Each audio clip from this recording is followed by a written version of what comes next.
আচ্ছা ভাই, আমরা যেটাকে দিন মনে করতেছি এটাই যদি প্রকৃত দিন হয়, তাহলে আলেমদের মতবিরোধ থাকে কেন?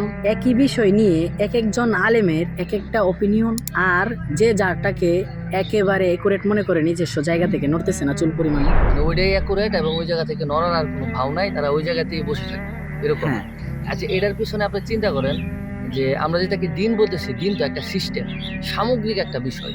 তার মানে আপনি যতক্ষণ পর্যন্ত নিজে কোরআন পড়া স্টার্ট না করবেন, সিরা পড়া স্টার্ট না করবেন, হাদিসে কি আছে না দেখবেন, তখন তারা যেটা বলতেছে ওইটাকে আপনার রাইট মনে হবে। এবং একই বিষয়ের উপর তাদের একাধিক মতবাদ থাকলেও তাদের যে যে জায়গা থেকে যে যেভাবে বলতেছে আপনি ওইটাকে ওইভাবেই নেবেন, মনে করবেন যে এটাই রাইট ওইটাই রাইট। আসলে উচিত ছিল কি আমাদের প্রত্যেকের কোরআন নিয়ে গবেষণা করা, কোরআন নিয়ে পড়া, কোরআনকে অনুধাবন করা। কারণ আল্লাহ কোরআনে বারবার বলতেছে যে তোমরা কোরআন নিয়ে চিন্তা করো, গবেষণা করো, তাদাব্বুর করো, তাফাক্কুর করো, বলতেছে না? তো আমাদের এই যে পজিশন, এই পজিশনে আসার মূল রিজনের মধ্যে একটা হচ্ছে পড়াশোনা ছেড়ে দেওয়া। মানে আপনি চিন্তা করেন যে মুসলিম উম্মার এরকম অধপতন এর আগে কখনো হয় নাই, যে মুসলিমদের মধ্যে থিঙ্কার নাই, চিন্তাশীল ব্যক্তিরা নাই, তারা আস্তে আস্তে গায়েব হয়ে যাচ্ছে। কারণ কি, তারা পড়াশোনার দিক থেকে অন্য অন্য দিকে ডাইভার্ট হয়ে যেতেছে। যদি আপনি পড়াশোনা করেন তাহলে তাদেরকে বিভ্রান্ত মনে হবে না। আপনি নিজে ঠিক থাকলে তাদেরকে বিভ্রান্ত যদি দেখানো, তারপর আপনি বলতে পারবেন যে সে কোন জায়গায় বিভ্রান্ত এবং আপনি কোন জায়গায় রং, কোন জায়গায় রাইট।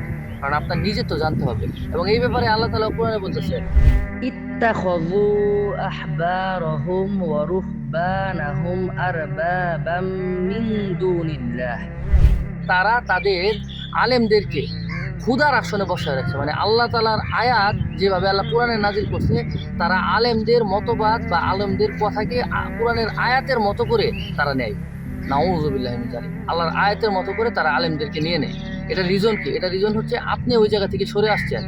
কারণ আলেম যে পড়াশোনাটা করে বা আলেম, কোরআন কি শুধু আলেমের জন্য না, এটা ঠিক আপনার জন্য। যেভাবে সে স্টাডি করবে সেভাবে আপনি স্টাডি করবেন। যদি আপনি এটা ছেড়ে দেন, তাহলে তার কথাকে আপনি আল্লাহর কথা বলে মেনে নেবেন এবং আল্লাহর কথা মনে করবেন, এটা কনসিয়াসলি হোক বা সাবকনসিয়াসলি। রিজন কি? কারণ আপনি পড়া ছেড়ে দিচ্ছেন। বুঝতেছেন? তাহলে আমাদেরকে আগে এই যে ইলমের জার্নি শুরু করতে হবে। আল্লাহ কোরআনে আয়াত তো শুরু করছেন সর্বপ্রথম কি দিয়ে? ইকরা, পড়ো। ঠিক আছে? নিজে না জানলে আসলে সবকিছু বিভ্রান্ত মনে হবে, আর মানুষ আপনাকে বিভ্রান্ত করবেও। ঠিক আছে? তো আল্লাহ আমাদের জন্য সহজ করুক। নিজে না জানলে সমস্যা। আমিন।